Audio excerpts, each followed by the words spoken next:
heartbeat of the community. Front Page Jacksonville returns on Hot 106.5.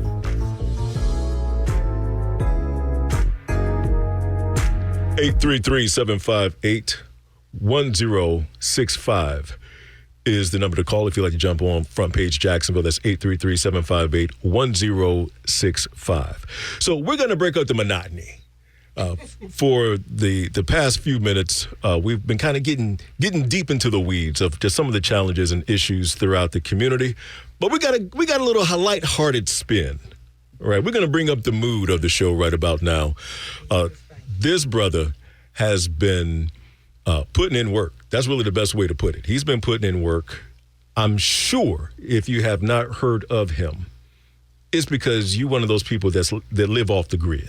No phone, no TV, right?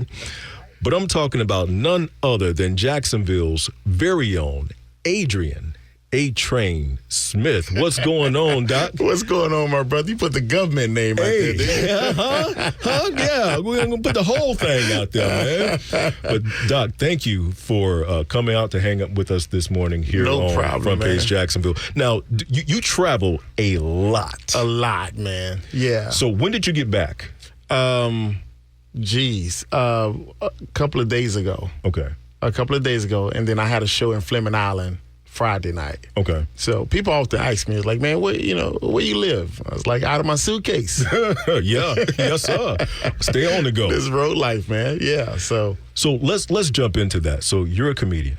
Yeah. But your journey as a comic has not been overnight. No. So let's go back to the very beginning. You put up a post maybe 2 weeks ago, and on Facebook, and on the post, it's you sitting in the chair, your wife Tracy, she's in front of you, and like you have your arm around her. And on the post, you just kind of made mention about how, you know what I'm talking about, right? Yeah. How, there was a time where, I've had this, I've had that, and I've had the other. Yeah. And so now where I am in life. So let's go back to that time. Let's rewind the Wayback Machine. Man. Before comedy came on the scene. That's before comedy. When you were just Adrian Smith, right? Yeah. What was Adrian Smith? What were we talking about? 15, 20 years ago, maybe? Well, that particular post, that was 24 years ago. Wow. That was 24 That's years 2020. ago. Yeah. Wow. Okay. Yeah, what 2000? What did I say, 2020? Well, you know my math. I told y'all I don't do no math around here. Huh? He coming on the show giving me a math test. Want me to count? No, I'm 2000, right. Yeah, you got me looking like, well, did I say it wrong? 2000. But no, yeah, that was in the year 2000. But what's so crazy is like 26 years ago, she told me, hey, you need to be doing stand-up comedy. You know what I mean? But I was just at a headspace where, that just didn't make sense to me. Sure. And I was like, I'm not doing that. Are you crazy? But to talk about that place, like where we were then, how you have like a glimpse of, visions, like snapshots. Absolutely, yeah. And you can't make it out what it is. So whatever you're involved with, whatever your world is at that time, you associate those snapshots with, oh, this must be a continuation or something in reference to what I'm doing now and where I am now. Yeah. And back then, even, in that stage, I used to hear like snapshots and like visions of me on stage, me in arenas where the audience was just like packed out. Everything that I'm doing now, I saw it 24 years ago. But I didn't know what it was I was doing on stage. Yeah. I just saw the people. I saw the packed out arenas. I saw the packed out theaters. And then I was also sharing it with her. And actually, she shared it with me. And I'm like, wait, how do you see this? Because I've never told anybody this. How do you know? But that's another conversation, too. But well, hold on. I want to go back for a moment because there's something you said now. My math ain't good, but I do listen very effectively. You said 26 years ago. 26 years ago. Tracy told you should be doing stand-up comedy. Exactly. And then you said 24 years ago is when I was having these snapshots. Yeah. And everything I saw 24 years ago is what I'm doing now. Yeah. So there was a 2-year gap between what she said and what you saw. Yeah. what was happening within those 2 years? Because you said that she said, and you was like, nah. Yeah. And because 26, just to give you a hallmark here, 26 years ago is when we first met. Okay.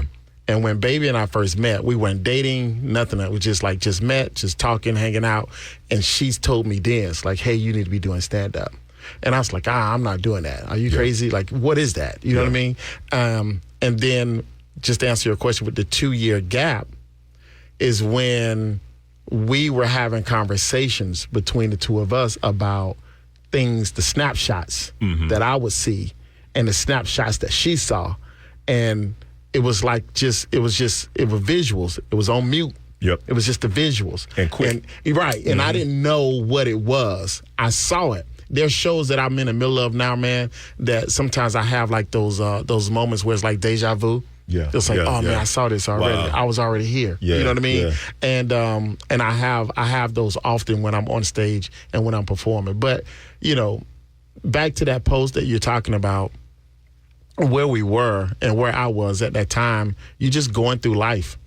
And I believe it was another element of my preparation, because you get a taste to to acquire things so that now it's out of your system. So now when you're in this path of life and you're walking this thing out, you're not distracted or disturbed by some of these, materialistic things and, that people like to get caught up in, because your appetite for it has already been satisfied. You're focused on the main thing. You know what I mean? And that's why I really believe, people like, oh, man, you don't drink? You've never had alcohol? Like, no. Like, not even, like, by accident. I've never had a sip of alcohol. I've never smoked anything. Like, I just... By accident? How you...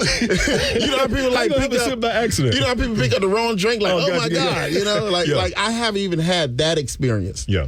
And looking back, people like to accredit to be certain things like, oh, you better than... No, I don't think I'm better than anybody. Nothing against those that do. I really and literally believe that it was just, me being equipped to thrive and survive in the lane and the world that I'm in today. Yeah. Because in this world of entertainment, usually there's one or three things that kind of take artists off their game. You know what I'm saying? It's alcohol, drugs, or women. Yeah. You know what I'm saying? And it's like, that's not my game. You know what I'm saying? That's not my dig. You know what I'm saying? Like, I keep my wife with me. You know what I mean?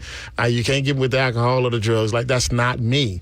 You know, so, and I just believe it was, my journey allowing me to be equipped to survive and thrive in the thing that I'll be ultimately doing and in the environment that I'll be ultimately, operating in week in and week out. 833-758-1065. In the studio with me right now is A-Train, comedian A-Train. So if you have any questions for him, you open to taking some questions from the listeners? Yeah, I know you can rock with it. Yeah. If you have any questions, 833-758-1065 is the number to call. So you just shared with us just the beginning. Yeah. Of kicking this thing off. Talk to us about the very first stand-up gig that you got. Absolutely. The very first time I did it for stand-up, keep in mind my wife signed me up into a competition because by this time, she's tired of talking to me. She said, you're going to get out here and do this action. I was hosting shows, hosting parties, hosting events, and, just doing my thing. And then she's like, she came across this comedy competition, and she signed me up into it and made me do it. And what time frame are we talking here? This is 11 years ago. Okay. 20. Now, come on, man. That's what, 15? Why you throwing all this math at me, no, bro? that's like what, 13? That's about 2013. 2013. Okay. Yeah. All right. You're throwing all these ambiguous numbers. Bro, what was the year, my guy? What was the year? Right. So this is 2013. Right? Got it. So she signed me up to this comedy competition and made me do it, right? And I was like, first of all, I didn't want to do it. Yeah. So while I'm performing, to answer your question, I'm on stage and I'm doing my bits, you know what I'm saying? And in my head the whole time, my hand to God, I'm like, this ain't even funny. Like, why are they laughing? Yeah. Because mind you, I'm up here doing what I'm doing just to shut her up. Yep. I did it this time. Don't bother me anymore. Yep. I'm never doing this ever again. But I do it tonight. That's it. So I'm on stage and I'm doing my thing and people are laughing and I'm just rushing trying to get through to the end. Your set, yeah. And man, they're laughing and I get to the end of my set. People stand up clapping. I just put the mic down and I run off stage. I go in the back and I'm like, okay, that's over. Not knowing, like, you just got to stand ovation, man. You know what I'm saying? And the judging was twofold. They had audience participation, judging, and then they had a panel of judges. Yeah. And before the night was over, I end up winning. Wow. Now the prize is 2 weeks later, you got to open up at this other show that they were having at the Times Union Theater downtown. And it's like the big stage. I'm like, what? You know what I mean? Wow. So even then, I'm still not hooked on it. I just did this to shut my wife up and leave me alone. Mm-hmm. So now I got to perform in this theater. And I'm doing my jokes again. And somewhere in the middle of that set, man, I was looking at them people laughing, you know what I'm saying, and the energy that was coming. Yeah. And, like, I remember the moment when it hit me. It's like, oh, I like this. You know what I mean? Yeah, and I got another standing ovation at that show. And literally from that night, the rest is history. And 2 years later, I was on the road with DL. How did that connection happen with D.L. Hughley? We met in New York. First, I saw him in Orlando. Saw him perform in Orlando. And then about a month or so later, I saw him in New York. He was at Caroline's Comedy Club performing, and I was performing at New York Comedy Club that weekend.